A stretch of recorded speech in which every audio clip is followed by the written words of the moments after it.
ನೋಡ್ತಾ ಇದ್ದೀರಾ one India Kannada YouTube channel. ನಾನು ರಶ್ಮಿ. ಎಲ್ರಿಗೂ ಯಮರಾಜ ಅಂದ್ರೆ ತುಂಬಾ ಭಯ. ಅವನು ಸಾವಿನ ಒಡೆಯ ಅಂತಾನೆ ಹೆಸರು ಪಡೆದಿರ್ತಾನೆ. ಇಂಥ ಯಮರಾಜನ ದೇವಸ್ಥಾನ ಇಡೀ ಪ್ರಪಂಚದಲ್ಲಿ ಭಾರತದಲ್ಲಿ ಮಾತ್ರ ಇದೆ ಅಂದ್ರೆ ತುಂಬಾ ಆಶ್ಚರ್ಯ ಆಗತ್ತೆ. ಇದು ದೇವರ ದೇಗುಲವಲ್ಲ, ಜವರಾಯನ ಮಂದಿರ. ದೇವಾಲಯಗಳು ಭಾರತದ ಅತ್ಯಂತ ಪ್ರಮುಖ ಅಂಗವಾಗಿವೆ. ಪ್ರತಿಯೊಂದು ಗ್ರಾಮದಲ್ಲೂ ಬೀದಿಗಳಲ್ಲೂ ನಾವಿಲ್ಲಿ ದೇವಾಲಯಗಳನ್ನ ಕಾಣಬಹುದು. ಅಲ್ಲದೆ ಈ ದೇವಾಲಯಗಳಿಗೆ ಜನರು ಅತ್ಯಂತ ಶ್ರದ್ಧೆ ಹಾಗೂ ಭಕ್ತಿಯಿಂದ ಬಂದು ಪೂಜೆ ಸಲ್ಲಿಸ್ತಾರೆ.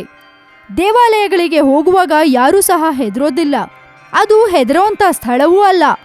ಆದ್ರೆ ಭಾರತದಲ್ಲೊಂದು ದೇವಾಲಯವಿದೆ, ಅಲ್ಲಿಗೆ ಹೋಗಲು ಜನರು ಹೆದರ್ತಾರೆ. ಇದು ಯಾವುದೇ ದೇವರ ಸ್ಥಾನ ಅಲ್ಲ, ಬದಲಾಗಿ ಇದು ಸಾವಿನ ಒಡೆಯ ಯಮರಾಜನ ದೇಗುಲವಾಗಿದೆ. ಈ ಮಂದಿರದ ಬಳಿ ಬಂದ್ರೂ ಸಹ ಬಹಳಷ್ಟು ಜನ ಇದರ ಒಳಗೆ ಪ್ರವೇಶ ಮಾಡುವ ಸಾಹಸಕ್ಕೆ ಕೈ ಹಾಕೋದಿಲ್ಲ. ಹೆಚ್ಚಿನ ಜನರು ಹೊರಗಿನಿಂದ ನಮಸ್ಕಾರ ಮಾಡಿ ಹೋಗ್ತಾರೆ. ಯಾಕಂದ್ರೆ ಈ ಮಂದಿರದಲ್ಲಿ ಯಮರಾಜ ವಾಸ ಮಾಡ್ತಾರೆ ಎಂಬ ಒಂದೇ ಕಾರಣದಿಂದ ಯಾರೂ ಇಲ್ಲಿಗೆ ಹೋಗೋದಿಲ್ಲ.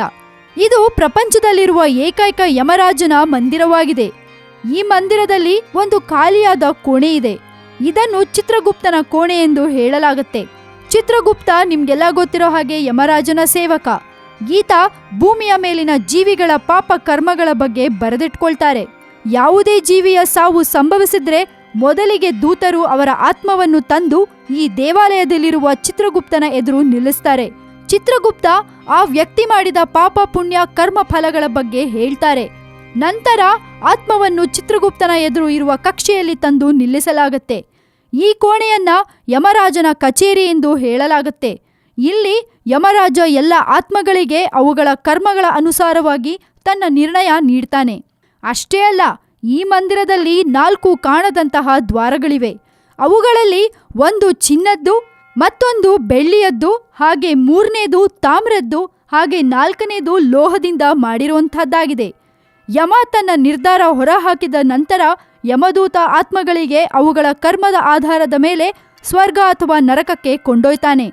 ಗರುಡ ಪುರಾಣದಲ್ಲೂ ಯಮರಾಜನ ಕಚೇರಿಯಲ್ಲಿ 4 ದಿಕ್ಕುಗಳಲ್ಲಿ 4 ಬಾಗಿಲುಗಳಿರುವ ಬಗ್ಗೆ ಉಲ್ಲೇಖವಿದೆ.